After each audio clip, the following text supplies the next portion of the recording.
Welcome to Innovations and Breakthroughs with your host, Rich Goldstein, talking about the evolutionary, the revolutionary, the inspiration and the perspiration, and those aha moments that change everything.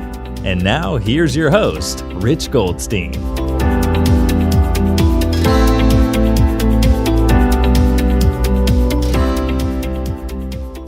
Rich Goldstein here, host of the Innovations and Breakthroughs podcast, where I feature top leaders on the path they took to create change. Past guests include Joe Polish, Roland Frazier, and Kevin King. This episode is brought to you by my company, Goldstein Patent Law, where we help you to protect your ideas and products. We've advised and obtained patents for thousands of companies over the past 28 years. So if you're a company that has software, a product, or a design you want protected, go to goldsteinpatentlaw.com, where there are amazing free resources for learning about the patent process. And you could email my team at welcome@goldsteinpc.com to explore if it's a match to work together. You could also check out the book I wrote for the American Bar Association that explains in plain English how patents work. It's called the ABA Consumer Guide to Obtaining a Patent. So I'm doing an unusual episode here today. For the past 100 or so episodes, what I've done is I've interviewed other people and had them tell their stories about innovation and about how they took something that was an idea in their brain and brought it out there into the world. What I'm going to do in this episode is talk about a topic that is very exciting to me, something which I've actually through my career had some notions about, and then ultimately over the last couple of years, it's really come together in a way that I think leads to a mindset shift. And in particular, the thing that I'm going to be talking about is about how we create IP assets, how we create and grow IP assets. And this is something which has shifted over the years. My thinking about it has shifted over the years. And I'm just very excited to share with you kind of what I've learned in the last few years after seeing a bunch of acquisitions, companies being purchased, and the role that IP played in those purchases. So first of all, a little bit about my background is I've been a patent attorney for 28 years. I have over 2,000 patents issued to my clients during that time. And I've also had the pleasure of writing the book for the American Bar Association that explains patents to entrepreneurs. It's called the ABA Consumer Guide to Obtaining a Patent. And just a little background here. When we're talking about IP, we're talking about intellectual property. Really what we're talking about is the field of law that deals with property of the mind, the protection of ideas. And through IP, through intellectual property, we get to protect things like products and apps, branding, and our valuable content using mechanisms in IP law that we know more familiarly by the names patent, trademark, and copyright. So under patent, trademark, and copyright law, we protect our products and apps, we protect our branding, and we protect our valuable content. So now the question is, and this is, again, the thing that's evolved over time, or my understanding has evolved over time, is how does IP influence the valuation of a business? And my general understanding goes something like this. It's that without intellectual property, when you go to sell your company, the company's valuation is based upon the sales that you've been able to create, the market share that you've been able to create. It's based upon revenue and upon profitability. And in essence, through operating your business for a certain amount of time, you've been able to acquire a small amount of the market share. A slim slice of the pie, let's say. And that little slice of the pie is what the company's valuation is going to be based on. However, when you do have intellectual property, the game changes. And now the valuation is based on the rest of the potential market share. And let me explain why.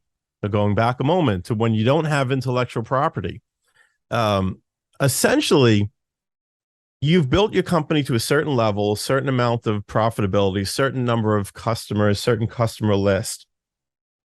When someone's looking to acquire you, they're looking at paying you a certain amount for your business based on that.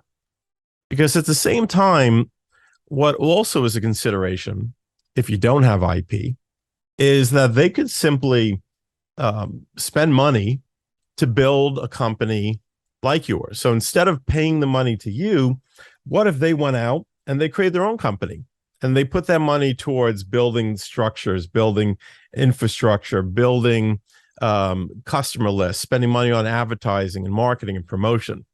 So if they spent the money they were going to pay to you to buy your company on instead building a company just like yours, what would it cost them? So that's always a parallel consideration when there's an acquisition. And that's when you don't have IP. But now, when you do have IP, they can't just create a company like yours. The only route toward getting into this business that you're in is through you. And that's either because you own the rights to the product itself and they can't make a product just like yours, or you own the rights to the branding and the customers are looking for your branding. And therefore, that's what's creating the opportunity. That's what's creating the value. And so when someone's acquiring a company, they'll say, well, if we have to go through them and we're able to acquire this IP that allows us to be the one who operates like they do, then they're looking at the upside. They're not looking at the little sliver of market share that you have, although that's kind of the baseline, right? They're also looking at what they can grow from that. They're looking at the whole rest of the pie because that's what's possible if they are able to take what you've built and grow upon it. So having the IP can be a multiplier of value. And so this concept, what I've just described right here, is kind of what I've been talking about for a number of years. And it's kind of very, let's call it empirical. It's based upon the experiences that I've had. It's not very scientific is another way to put it. I mean, I had this same illustration in my book, which was published in 2016. But recently through acquisitions, I've gotten to see just the value that IP has come to play and the way in which it could be a multiplier of value. But nothing is quite as clear as this image, which came from a study by a British insurance consultancy. And essentially, they lay out how intangible property includes IP, has played such a big role in company valuations over the past 40 years or so. Said differently, that the value that the way in which intangible properties impacted the biggest companies in the world has become dramatic in recent years. So essentially from this study, here's a bunch of numbers from it.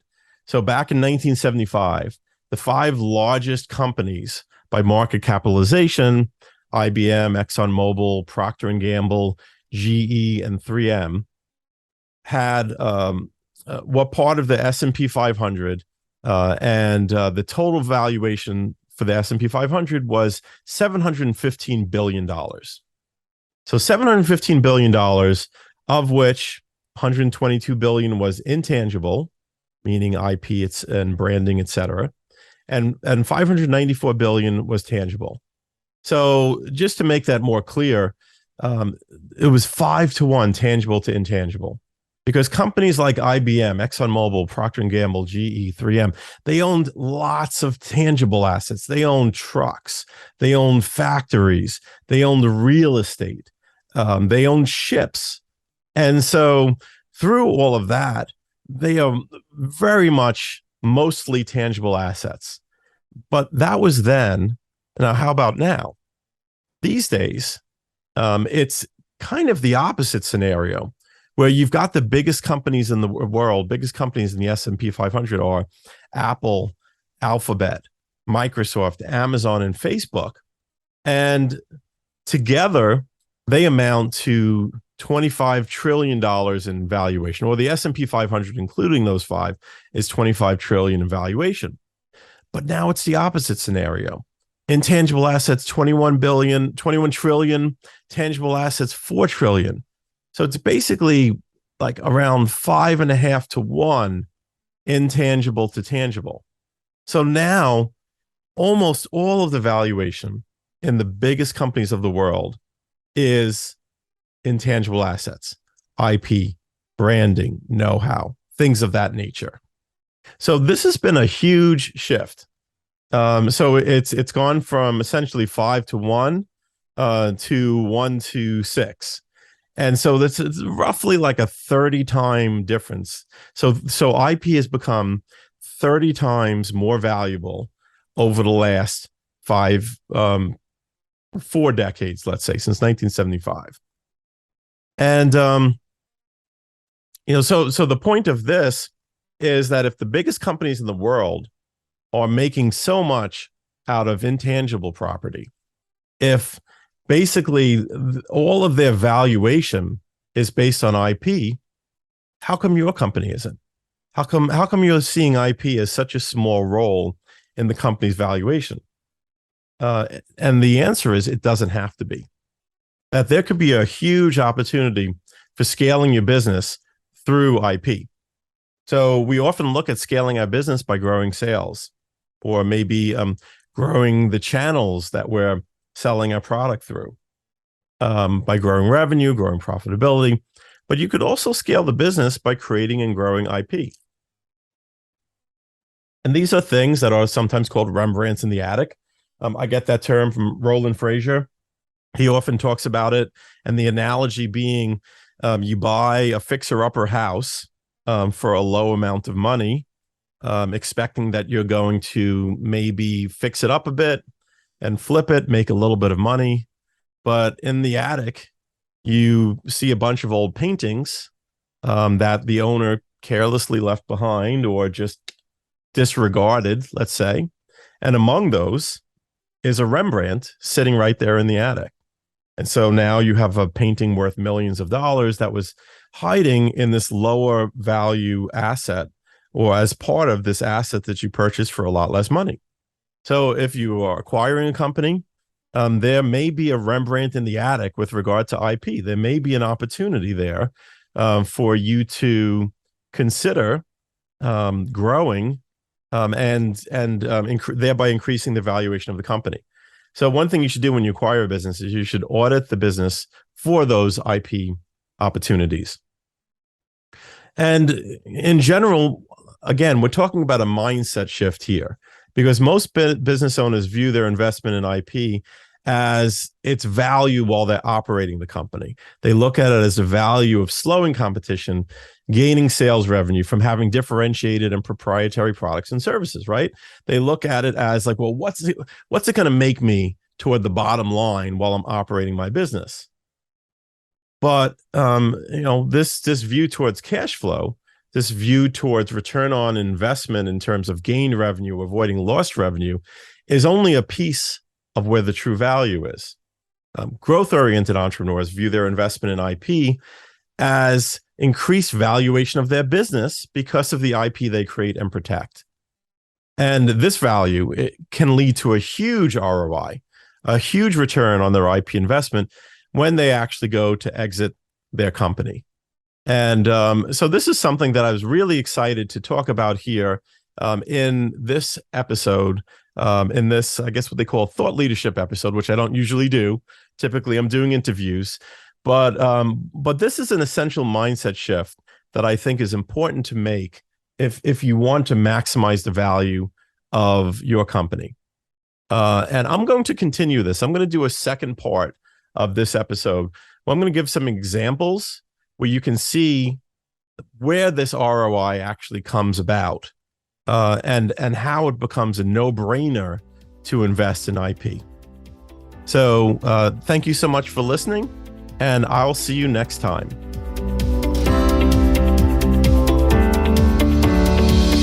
Thanks for listening to Innovations and Breakthroughs with your host, Rich Goldstein. Be sure to click subscribe, check us out on the web at innovationsandbreakthroughs.com, and we'll see you next time.